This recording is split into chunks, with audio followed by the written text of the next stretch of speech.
So, welcome to the rest of your story. I'm your host, Randall McEwen, and I have the pleasure today to speak with Parm. And I want to introduce Parm to the podcast. And let us just ask Parm. Tell us about yourself. What are you currently doing? And we'll just tell the audience who you are and what you're doing. Thank you so much. Thank you so much, first of all, for giving me this opportunity on your platform, Randall. I'm truly honored and blessed. So, what my introduction is, as you know, my name is Parm Sran. I live here in Canada, Toronto. I came from India, so my background is Indian. And from India, I went to England. And then from England, I moved here to Canada. And I work as a registered nurse. I have been working as a registered nurse since 1995. I work with the people who are living with mental health challenges. Mental health is my specialty. And I also work with people who have low self confidence, low self esteem, and people who are going through suicidal challenges, suicidal thoughts.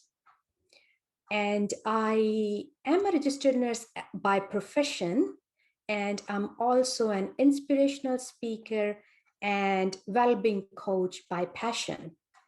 So, being a speaker and coach is my passion, but that very much integrated with my profession, that's mental health nurse.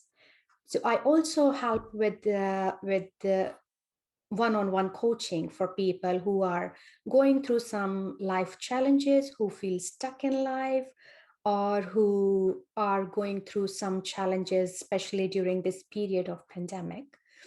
And as you must know, that suicide rate, depression rate, and anxiety rate has been increased since the pandemic. I work with people on one-on-one basis, mainly working on their thinking patterns in order to help them to change their thoughts in order to change their lives. And on the speaking side, I speak on different topics, including mental health, spirituality, motivation, and anything you ask me to speak on, I can speak on. So that's kind of my brief introduction. Well, it's good to know that you're from Toronto. I'm just right next door in Mississauga.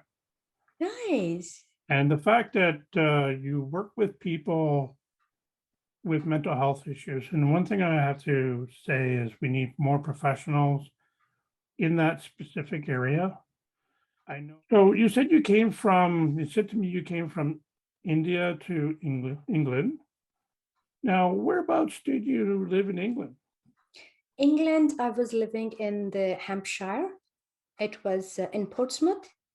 Oh, beautiful Portside City. Yeah, yeah. And did you go to school there? Or did you come to Canada first before you? I so that was quite a life-changing scenario for me going to England. So what happened?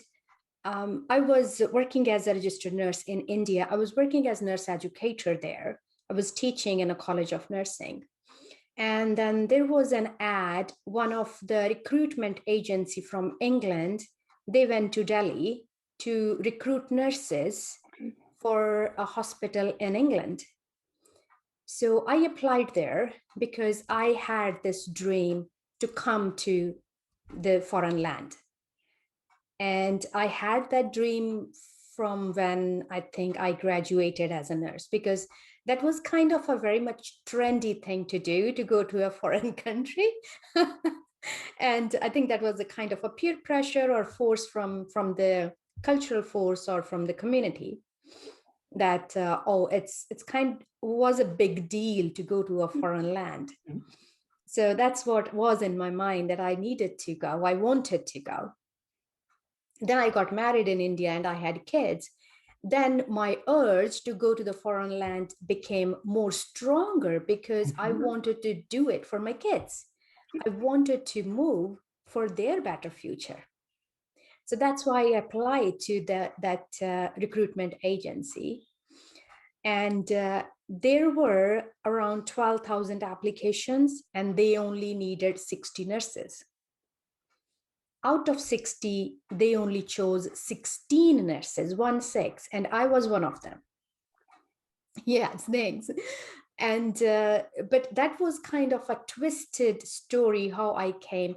I had the interview, the paperwork was going on, and I was so excited that I was going to go to England. I did my IELTS, the English exam that I needed to do. I had 8 bands in there, and everything was perfectly going smoothly. But then it stopped. Nothing happened. And we were told that the recruitment agency that the England agency were partnered with, they broke up. They broke their partnership. So we were just left there kind of in the middle of nowhere. And so that was really saddening for me because I was so looking forward to do it. But then time went on. I kept waiting for another opportunity to come, but I didn't let go of the hope.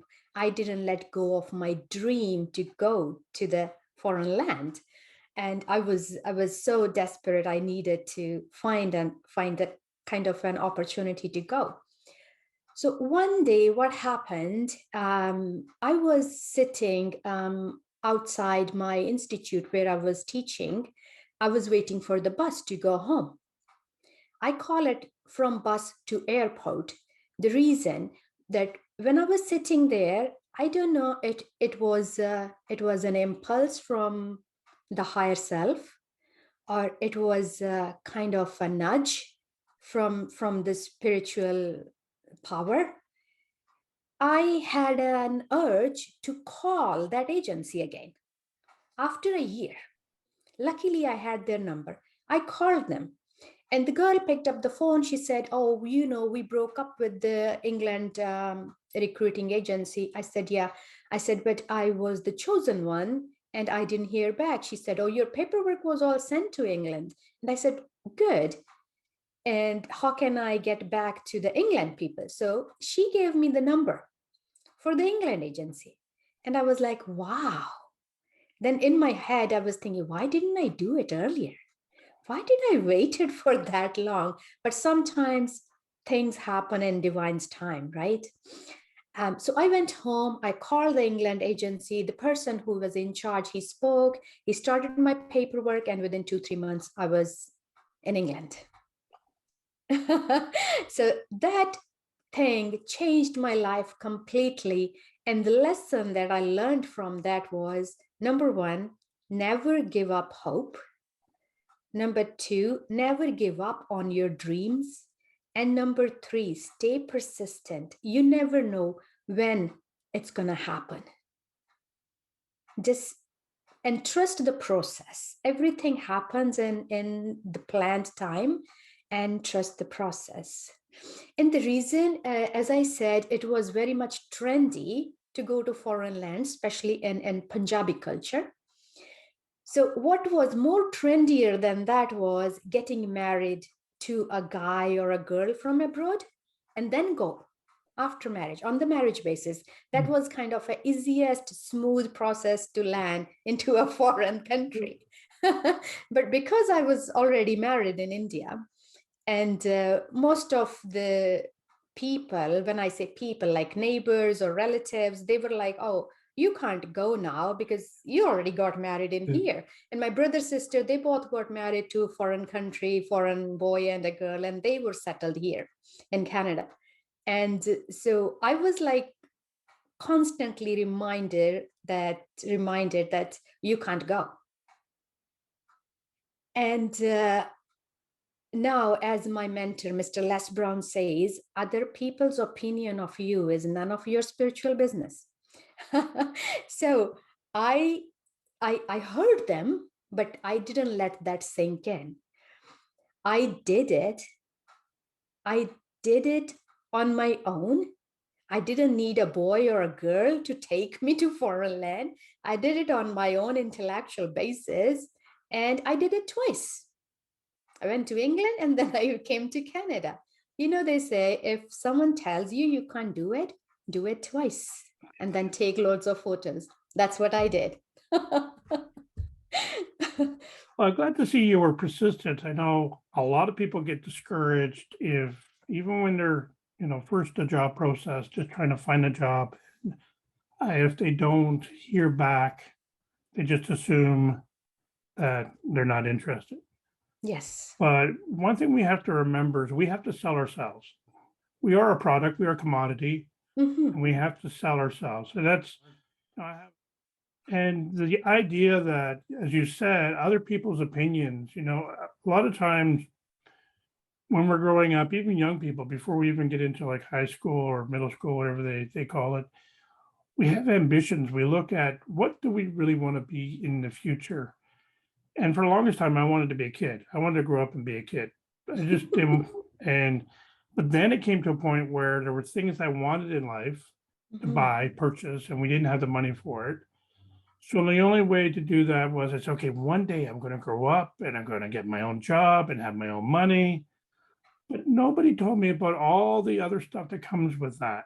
So the Hmm. responsibilities of paying rent or mortgage, car payments, and Yep. having to show up to work every day. So that wasn't really instilled on me. It was like, okay, can I go back to being a kid? But I don't think there's a job in life where you can be a kid that pays well. So I had to grow up quite fast, become an adult. But you say that you've studied under Les Brown, who is well-known speaker, Yes. and his program has been around for a while. I wouldn't say a long time, I think. Mhm.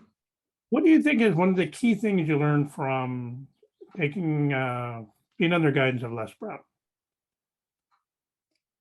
The key thing that I learned from Mr. Brown is business, any business you do, it's a spiritual thing. You have to be very honest, very compassionate, very kind, and very pure by heart.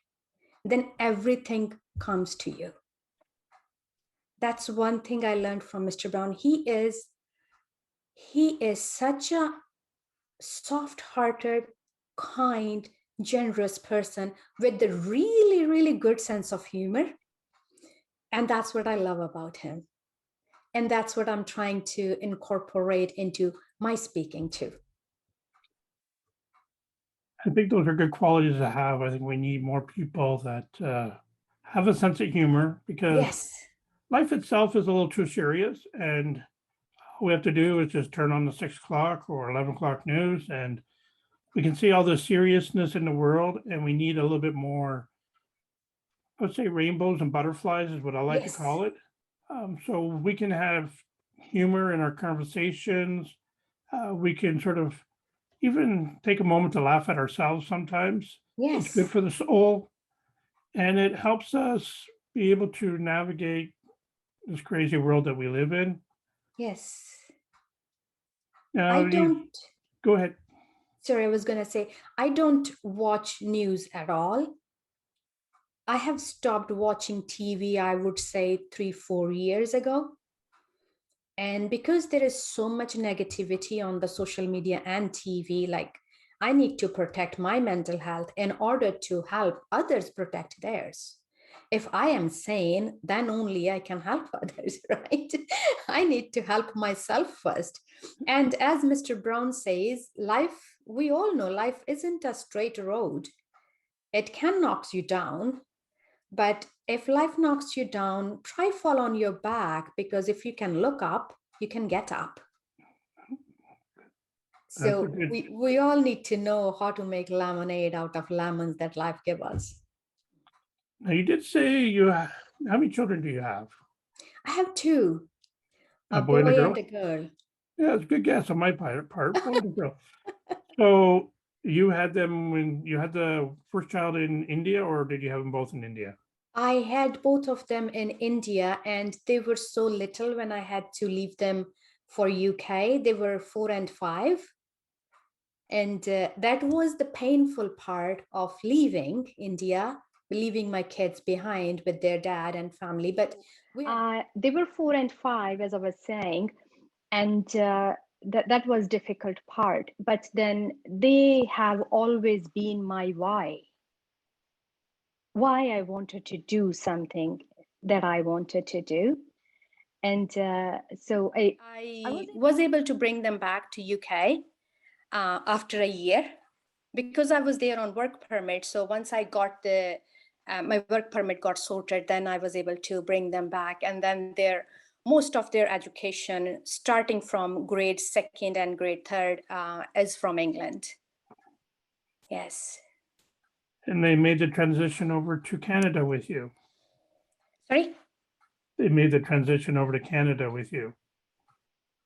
And do they have aspirations of getting into being a nurse or a doctor or follow mom's footsteps? So my daughter, she's graduated. She has done her graduation in computer science. And my son, he just graduated doing health sciences, and now he recently got admission in med school in Australia. Excellent. Excellent. Yes. Well, we do a lot of things in our life for our children. And like you said, make the move from India and not to get married, but you already got married. Now it's time to get the job that you wanted. And I would say there were some obstacles, but opportunities at the same time.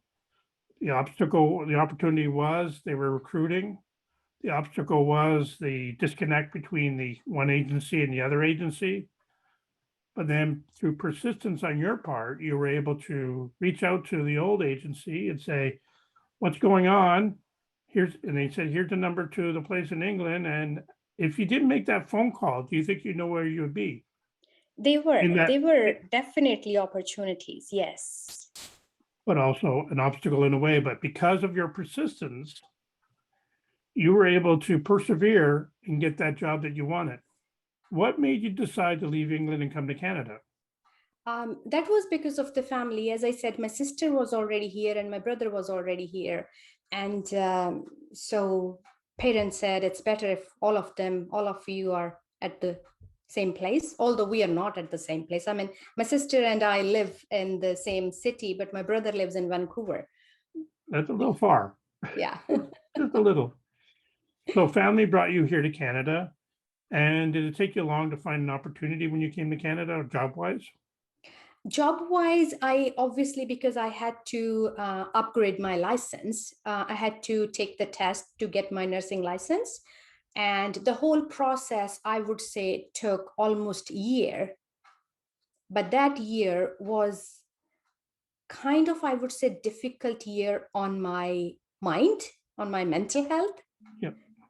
Because I was working, I had such a good job in there, and I left that job and I came here, I didn't have job.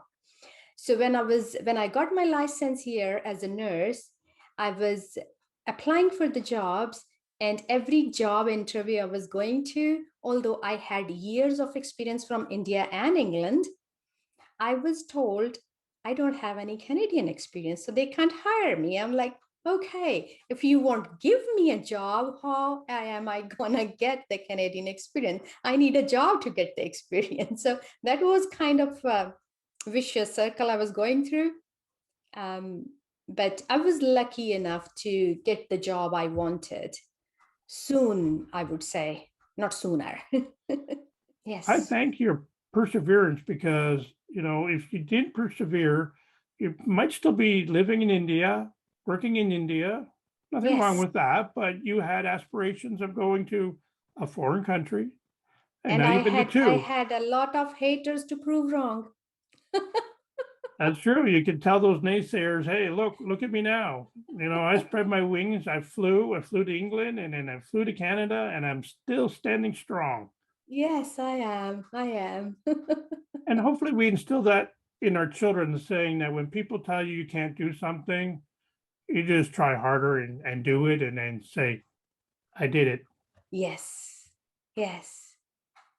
So where do you see yourself in about 5 to 10 years? in 5 to 10 years, I see myself an aspiring public speaker. As Jim Rohn says, your life can either be an example or it can be a warning. So I am here to live my life as an example. I aspire to inspire at least 1 million people before I expire. So that's my goal. And I'm also working on helping reduce, not reduce, in fact, eradicate the stigma around mental health.